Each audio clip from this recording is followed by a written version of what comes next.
Welcome to the Farmer Johnson YouTube channel. Right now, we are at the tail end of our soybean harvest. And on this episode, we got another major breakdown for you guys. This breakdown, in my opinion, is not operator error whatsoever. It just comes down to cheap material. Let me know what you guys think, and with that being said, we'll go ahead and get started.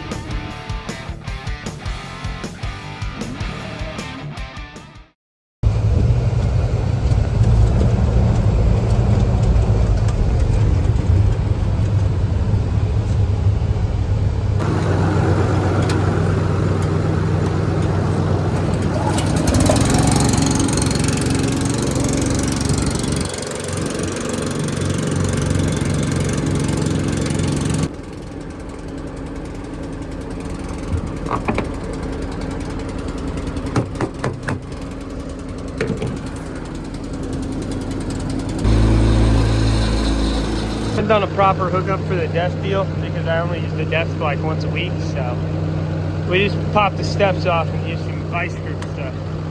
Hold the wires on there.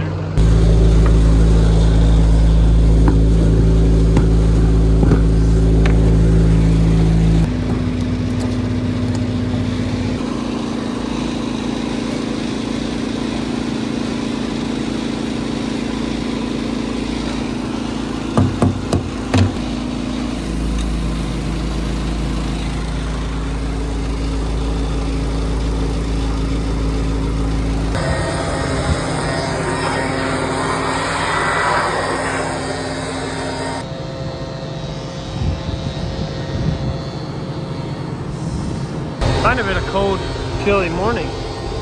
It's not bad, but I think today's one of them days where this almost isn't enough, but midday you're taking it off, sweating. What? And I don't want to throw my valves. It's gonna be like 80.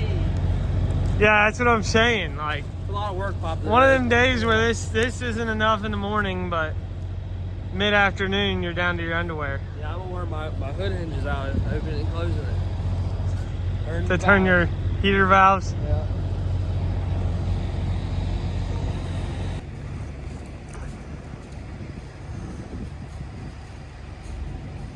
I hate doing the most about combining, cleaning windows. Can't stand cleaning windows, but I also can't stand having dirty windows. So nice. Windows are perfect, but I think they at least, well, that mirror looks pretty rough for you guys. But.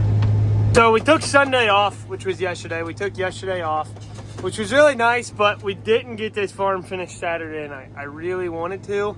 And I honestly thought about coming in and doing it Sunday, but I'm pretty sure I would not have been happy if I came in Sunday to finish it. So we went ahead and didn't finish it yesterday. I took the day off, hung out with the wife and kids, which was a whole lot of fun. I'm glad we took yesterday off. It was very nice. Now I get this farm finished. It's like 90 some acres, and we got probably 15 acres left. So since we're so far away from home, Brandon's gonna go ahead and move. Everyone's gonna go ahead and help him move. I'm gonna head out here and see if I cannot finish the 15 acres while they're moving. And then hopefully, time he gets moved, I will be ready to move. And yeah, gonna do some patches once again. End up on some big fields tonight. I feel like that's been the story of most of the days here recently. Try to end up on a big field at night, but that's how it be sometimes.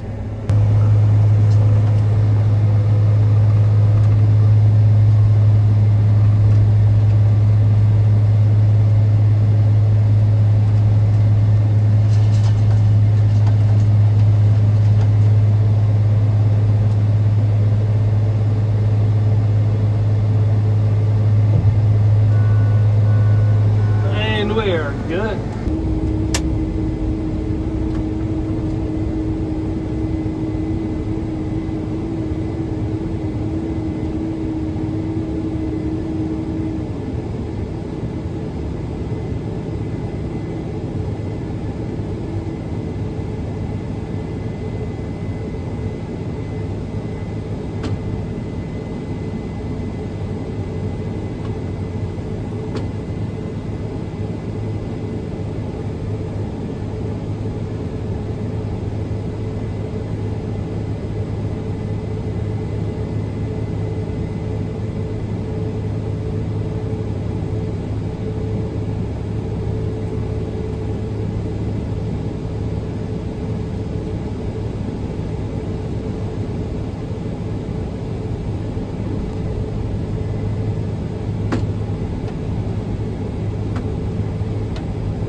ahead and get these folding while we're driving. You can't really see because of the sun. But then extension's going down and the auger is folding around. So not really much you need to do to the head other than unhook the stuff down here and drop it on the header cart. But I always like to make sure that right there, I got it all the way tilted back on A.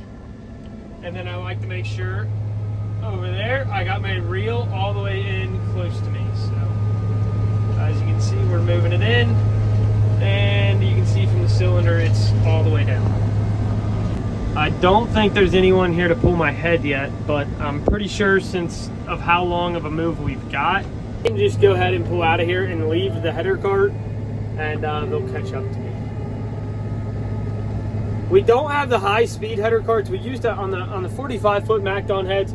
We used to run the Roadrunner high-speed header carts, and you could pull a head at like 60 mile an hour, and it was just straight as an arrow down the road. It was pretty nice, but then at the same time, you really had to watch how you swung going on the roads and stuff because the back didn't steer.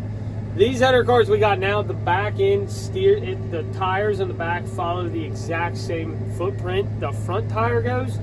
So it's a lot easier making your turns and stuff.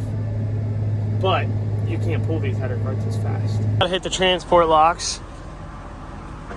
That goes up into the lock position. This goes forward to the lock position. PTO shaft. This gets pulled right off. Oh, look at that, so easy. And it has a nice little hanger. It just clips in right over there. Then you gotta get our electronics, take them out. I don't really trust this, putting it here. So I always just loop my electronic plug right up there. It's not going anywhere there. And this is all your hydraulic plugs. Pop it on out. We'll clean that off when we get to where we're going. I always try to keep this somewhat clean because I don't want a bunch of dirt getting in the hydraulics of this machine. I know we have filters, but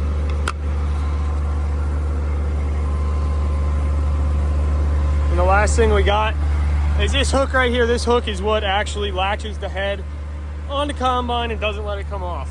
Then the only thing you got left is dropping it on the trailer. And I swear the biggest thing on the trailer is making sure you get it on the first go, because I swear if I don't get it on the trailer in the first go, I'm not going to get it on the trailer in the 10th go. And just like that. It's got some straps so you can tie it down to the header car wagon so you don't go bouncing it off while you're going down the road. But only thing left to do now is fold the ladder in.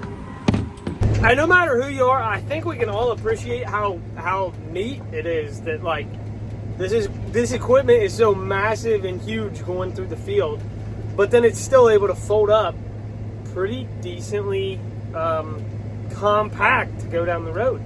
I mean, going through the field, we're looking at like we're 50 feet wide right now. We're probably, I think we're like right around the 14 feet wide. Like that's a huge difference.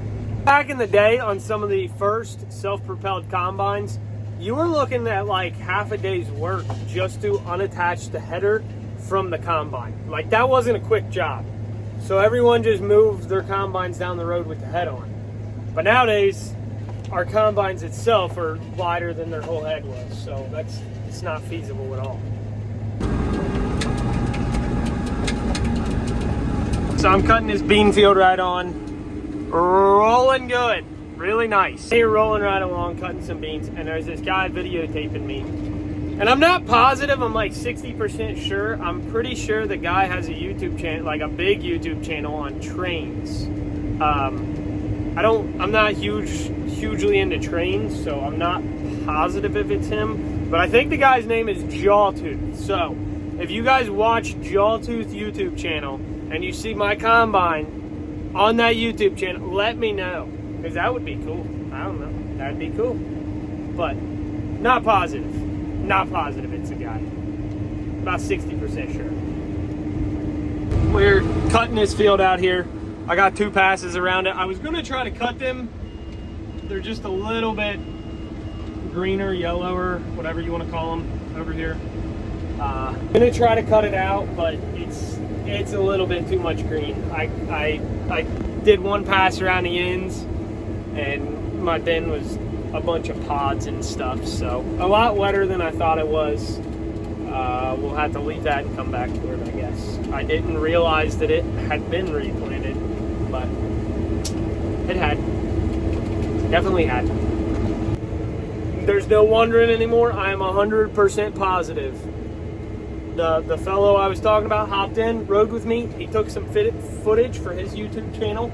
So go check it out. You'll probably see my combine on it. The YouTube channel is called Jawtooth. So if you're into trains, like that kind of stuff, definitely check out his channel. I know there's like that side is just so green. I don't think I'll be able to get it. I really don't want to leave such a little piece though and have to come back for it. It's always a struggle getting moved around and coming back for stuff that you left. But I just don't see any way I'll be able to cut it. We don't have any drying bins. We don't have any bins with sturriators around here, so I don't know.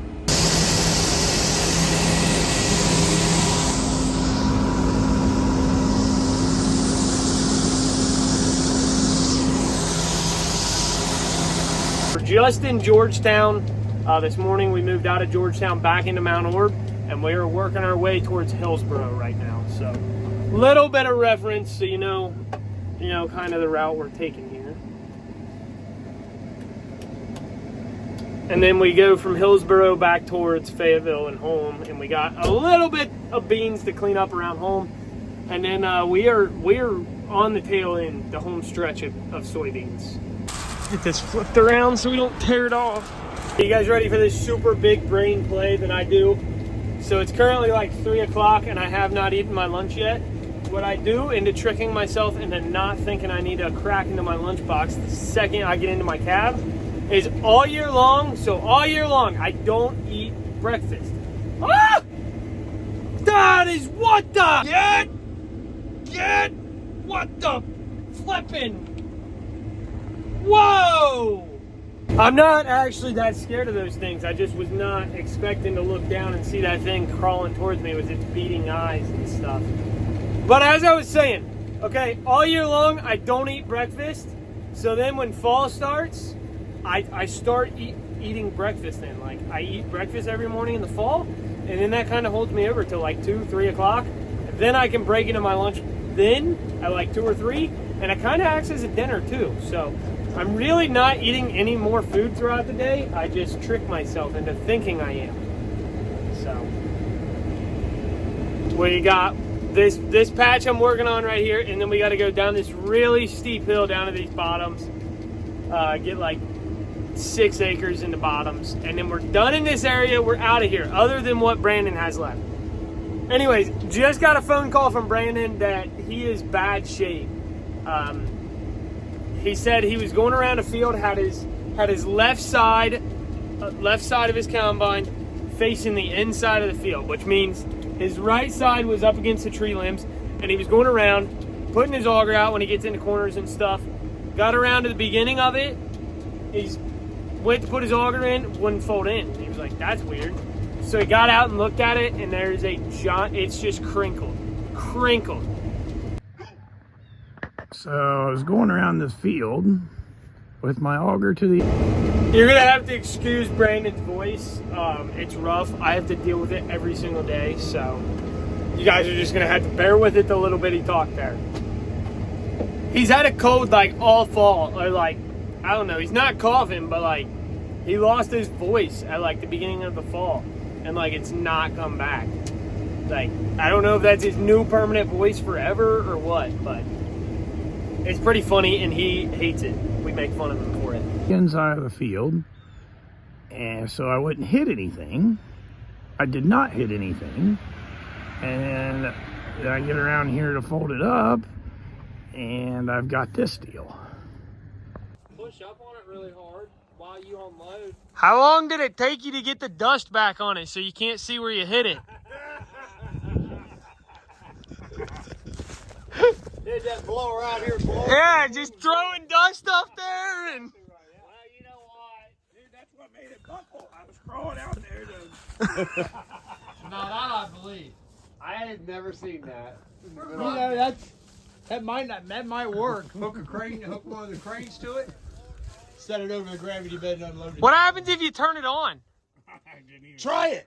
It might just go. Hey, we'll give it a Viagra. Yeah.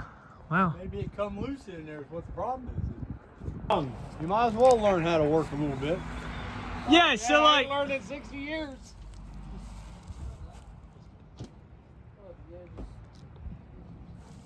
Wanted to clear some stuff up because it is several days later and Dad has started tearing into that combine auger now, and he has been working on it some, waiting on parts for it currently right now. So Brandon is running the 9230, but to clear things up, he did not hit that auger on anything at all. There is not a single spot on that entire auger that was hit on anything else.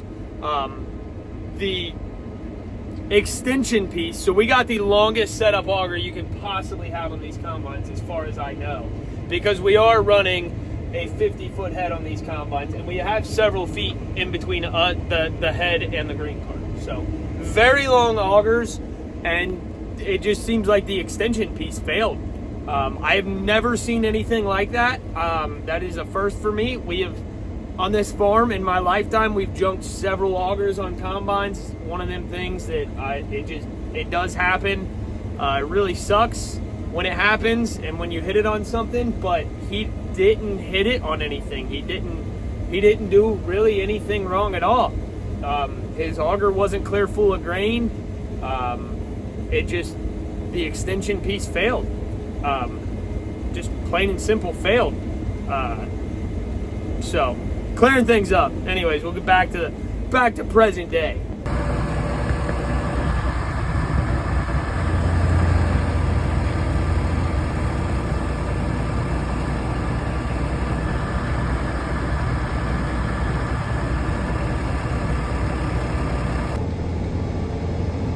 There she is, and that's where we're heading. We're rolling up on it here. It is very steep, quite steep. I think there is a washout on part of it. I just can't remember which part or which side. I think it's right through here is the washout.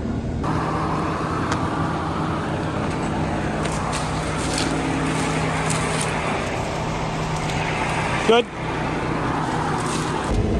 Really a huge fan of cutting bottom ground. This is nice. Beans are just laying perfectly flat. They're really hard to pick up. Just all around not a great time, actually.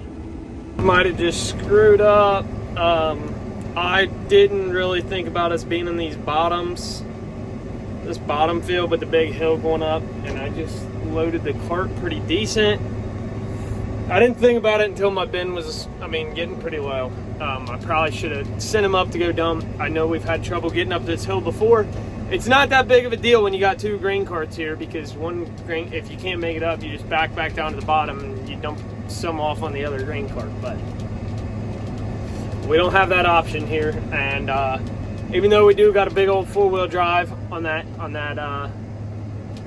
grain cart, it is a smaller frame four-wheel drive. It's only a 335. It's not some big souped-up powerhouse. I really hope it don't have any trouble getting up, because I don't know what I'll do, honestly. It's not a huge load, and if he can't make it up, the 9280 isn't very far away. It was running with our other combine that now has the vent auger, but I don't know. We'll see. Hook it back up to the combine here. Take it up to the top of the hill. It's a heck of a load with a 50-foot head, that is for sure.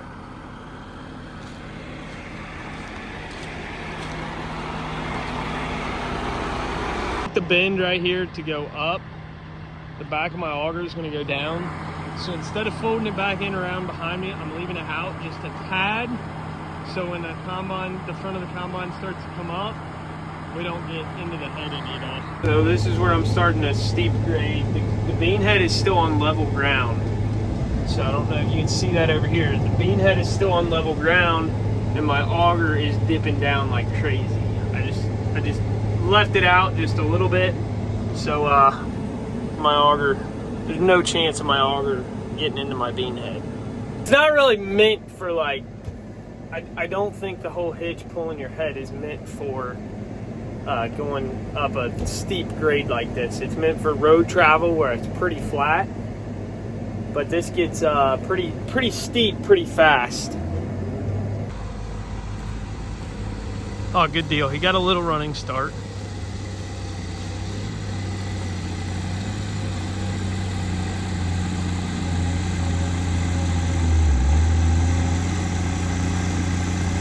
It's pulling it. It's pulling it. Keep coming, baby. Come on. Oh, he's got it. Good deal. Good deal. I was worried there for a second. Shoo-wee.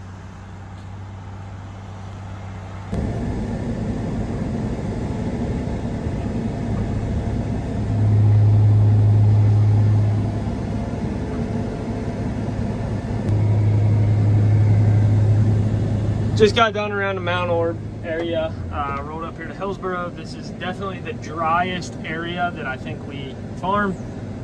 So I guess it'll kind of be interesting to see what these beans actually do. Just looking at them right here by the driveway, they don't look like much. So hopefully they're not all like this. Because these are just pitiful. Not very tall. Yeah, they're bushed out some, but that is a pitiful looking bean plant. Oh well, I doubt they're all like this right here by the driveway. Your driveway normally has most of your compaction and stuff like that, so out in the middle of the field will probably be a lot better. I don't know if you guys can see that with the dust, but the amount of pods that are already busted is mind-boggling. Wow. Really see it out there. Basically what that means is the beans have gotten so dry that the plants themselves and the pods, that the pods have started to bust open in the heat of the day, which I mean, it drops the beans on the ground is what it's doing. Yeah, I can't believe that. I knew these beans would be rougher just because this particular area did not get much rain at all, like at all. But wow. I think one of the coolest things about having my YouTube channel and posting on there is not only getting to share my experiences out here in the field with all of you guys. I think it's going to be really cool someday when my kids are able to look back on this channel and go, wow, that fall of 2024, remember when Dad totaled the bean head? And they'll talk about stuff like that. So I think that's something that is super, super cool, because the older generation, all of their stories they had, it's just passed down through storytelling. And I mean, to kind of put it blunt, if the younger generation doesn't pick up on those stories and don't ask about those stories die with the older generation. But I feel like this YouTube channel is kind of my story that can be remembered forever. So I think that's pretty cool. That being said, if you are in a younger generation, as like a millennial or a Gen Z, start asking your parents and your grandparents stories. Start asking them about your family heritage and where your family came from and where they settled from, and stories about those family members. Start asking them those questions, and then start writing some of that stuff down, because if something happens to that older generation, then all of those stories and all of that knowledge just goes down the drain. So don't squander it. I think on that note right there, we are going to go ahead and call this a video. So if you want to see more videos just like this one, don't forget to check out my Harvest 2024 playlist. It's got every single video from this entire harvest in it, so you'll never miss anything. Anyways, that's all we got. So we'll see you in the next one.